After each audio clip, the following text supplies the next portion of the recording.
नमस्कार, स्वागत है आपका। आपके साथ मैं हूं गीतांजलि और बात भोपाल की करते हैं। शिवराज कैबिनेट की अहम बैठक है। आज सुबह 11 बजे ये बैठक होनी है और कैबिनेट की अहम बैठक, इस बैठक में कई अहम प्रस्तावों पर मोहर लगेगी। दरअसल कैबिनेट बैठक के बाद सीएम सभी मंत्रियों के साथ चर्चा भी करेंगे। तो जो अपडेट आ रहा है उसके अनुसार थोड़ी ही देर में ये बैठक शुरू होनी है। बहुत ही अहम ये बैठक है जो अब से कुछ ही देर में शुरू होगी। कई ऐसे अहम मुद्दे हैं जिन पर चर्चा होगी। इस बैठक के साथ मंत्रियों के साथ भी मुलाकात करेंगे सीएम शिवराज सिंह चौहान। तो भोपाल से बड़ा अपडेट आपको दे रहे हैं। थोड़ी देर में कैबिनेट की ये अहम बैठक जिसकी शुरुआत होगी। फिलहाल अभी कुछ ही देर जा रही है इस बैठक के शुरू होने में। कई ऐसे अहम प्रस्ताव हैं जिन पर मोहर लग सकती है।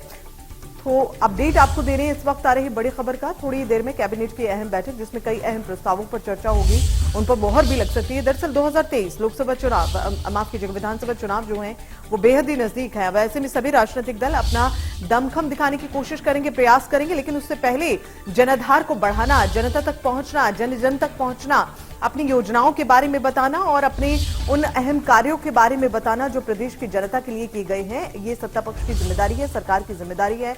अब राज्य सरकार इस जिम्मेदारी का निर्वहन करते हुए आगे बढ़ रही है, आगे प्रयास कर रही है कि किस तरह की तैयारियां आने वाले विधानसभा चुनावों में की जाए। तो चारों ओर इस वक्त बैठकों का दौर जारी है। जनाधार को बढ़ाने के लिए कहीं ना कहीं मुलाकातें जो हैं वो जरूरी हैं। लोगों के बीच में जाना, लोगों से बातचीत करना, ये भी सब हम देख रहे हैं। और इसी कड़ी में बैठक में कई अहम प्रस्तावों पर मोहर लग सकती है, यह अंदेशा जताया जा रहा है। थोड़ी देर में कैबिनेट की अहम बैठक।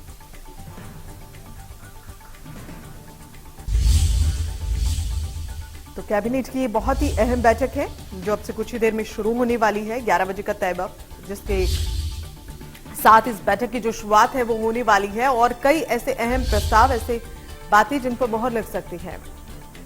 और आइए सीधा रुक करें ब्रिजेश जैन की ओर। भोपाल से हमारे साथ में बने हुए ब्रिजेश, चारों ओर हम देख रहे हैं बैठकों का दौर जारी है, जनाधार को बढ़ाने की कोशिश भी हो रही है। और इसी कड़ी में ये बैठक जो है ये अब से कुछ ही देर में शुरू होने वाली है। सबसे पहले तो हमें इस बैठक पर अपडेट दें, कितनी देर में ये बैठक शुरू हो रही है, कौन कौन इस बैठक में शामिल हो रहा है? देखिए, ये पार्टी की नहीं सरकारी बैठक है। मुख्यमंत्री शिवराज सिंह चौहान की अध्यक्षता में ठीक 11 बजे मंत्रालय में कैबिनेट की बैठक होगी, जिसमें कैबिनेट के तमाम जो 22 मंत्री हैं वो इस बैठक में मौजूद रहने वाले हैं। बैठक की अगर हम बात करें तो आज की जो बैठक है वो सरकार किसानों के लिए हित में कई बड़े फैसले लेने वाली है। किसानों को आज बिजली पर सब्सिडी मिल सकती है, क्योंकि 1 अप्रैल से मध्य प्रदेश में बिजली महंगी हुई है। ऐसे में किसानों और गरीबों के हितों में सरकार आज एक विधेयक लाने वाली है जिसमें बिजली की दरें सस्ती करने, यानी सरकार की ओर से सब्सिडी उसमें दी जाएगी, जिसके बाद सस्ती बिजली किसानों और गरीबों को, राशन कार्ड धारियों को मिल सकेगी। इसके अलावा किसानों को कर्ज मुक्ति दिलाने के लिए छोटे किसान जो हैं, 1 हेक्टेयर से कम जमीन वाले किसान हैं, उनके लिए कर्ज विमुक्ति योजना भी सरकार इस कैबिनेट की बैठक में ला रही है, उसको भी मंजूरी मिल सकती है। इसके साथ ही भू राजस्व कानून में बदलाव भी किया जा रहा है, उसमें भी किसानों को राहत दी जाएगी। इसके अलावा अगर हम मेडिकल व्यवस्थाओं की बात करें तो मेडिकल व्यवस्था का कैडर अलग अलग किया जा रहा है। सरकार एक बड़ा फैसला आज लेने वाली है कैबिनेट की बैठक में, जहां पर मरीजों के इलाज के लिए अस्पतालों में अलग डॉक्टर की तैनाती होगी और प्रशासनिक व्यवस्था, एडमिनिस्ट्रेशन देखने के लिए अलग तैनाती होगी। शुरू से ही अलग अलग कैडर में नियुक्तियां की जाएंगी, भर्तियां की जाएंगी। तो ये एक बड़ा फैसला एडमिनिस्ट्रेशन की व्यवस्था को सुधारने के लिए, मेडिकल की व्यवस्था को सुधारने के लिए सरकार लेने वाली है। इसके अलावा कुछ ग्रीन प्रोजेक्ट के लिए यहाँ पर सोलर पैनल की योजना को भी वित्त जारी किया जा सकता है, बजट जारी किया जा सकता है। ये तमाम बड़ी योजनाएं हैं जिनको आज कैबिनेट मंजूरी दे सकती है। तो ये तमाम बड़ी योजनाएं जिनको कैबिनेट की मंजूरी मिल सकती है। और ब्रिजेश, इसके साथ ही ये बैठक जब पूरी हो जाएगी, जब खत्म हो जाएगी, तो इस बैठक के खत्म होने के बाद मंत्रियों के साथ भी मुलाकात करेंगे मुख्यमंत्री। इस पर क्या कुछ जानकारी? और ये बैठक के बाद सभी मंत्री इसमें शामिल होंगे, लेकिन उसके बावजूद फिर से एक मीटिंग इनके साथ होना, मंत्रियों के साथ, ये क्या दर्शा रहा है? बिल्कुल, देखिए, ये राजनीतिक मीटिंग हो सकती है, राजनीतिक मुद्दों पर चर्चा इसमें हो सकती है। चूंकि कल 25 मई को लास्ट डेट है, आरक्षण की प्रक्रिया पूरी करके जो लिस्ट है नगरीय निकाय और ग्राम पंचायतों के चुनावों के लिए, वो राज्य निर्वाचन आयोग को सरकार को देनी है। और ऐसे में सरकार को पता है कि कभी भी प्रदेश में नगरीय निकायों में आचार संहिता लग सकती है, जिसके बाद सरकार की कई योजनाएं अधर में लटक सकती हैं। और इसीलिए सरकार तेजी लाई हुई है तमाम कार्यों में, विकास कार्यों में, योजनाओं में।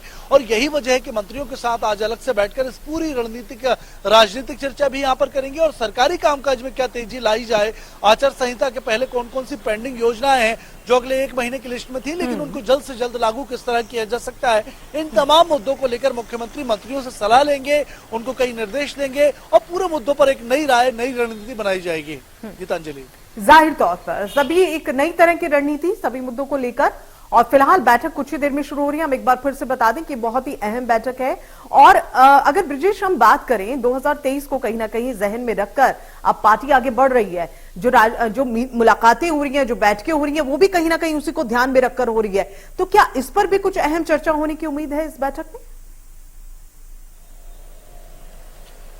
बिल्कुल आपने ठीक कहा गीतांजलि, तमाम जो राजनीतिक कार्यक्रम आयोजित हो रहे हैं या सरकारी कार्यक्रम योजनाएं आ रही हैं वो चुनाव को देखकर ही आ रही हैं और ऐसे कई जनहितैषी फैसले सीएम ले रहे हैं, लगातार सरकार ले रही है जिससे कि जनता पर सीधा इफेक्ट पड़े और यही वजह है कि मुख्यमंत्री लगातार 6 दिनों से सुबह 6:30 बजे 2 कलेक्टर की जिलों की रोज क्लास लगा रहे हैं, कई नए निर्देश दे रहे हैं, योजना के इम्प्लीमेंटेशन पर सख्ती बरत रहे हैं, सीएम खुद जनता को कॉल करके फीडबैक ले रहे हैं। तो ये जनता से जो जुड़ाव है वो कहीं ना कहीं चुनावी रुख जरूर बयां कर रहा है कि सरकार अब गंभीर हो चुकी है और कई योजनाएं ऐसी आगे भी 1-2 महीने में, 4 महीने में आ सकती हैं जो जनता को सीधे लाभ पहुंचाएंगी और ये इसीलिए है कि नगरीय निकाय चुनाव भी है और अगले महीने, अगले साल लोकसभा विधानसभा चुनाव भी है, उसके अगले साल 24 में लोकसभा चुनाव भी है।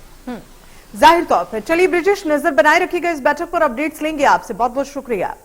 मध्य प्रदेश, छत्तीसगढ़ की हर खबर सीधे आपके मोबाइल फोन पर। अभी सब्सक्राइब करें हमारा चैनल और पाएं पल पल की खबर।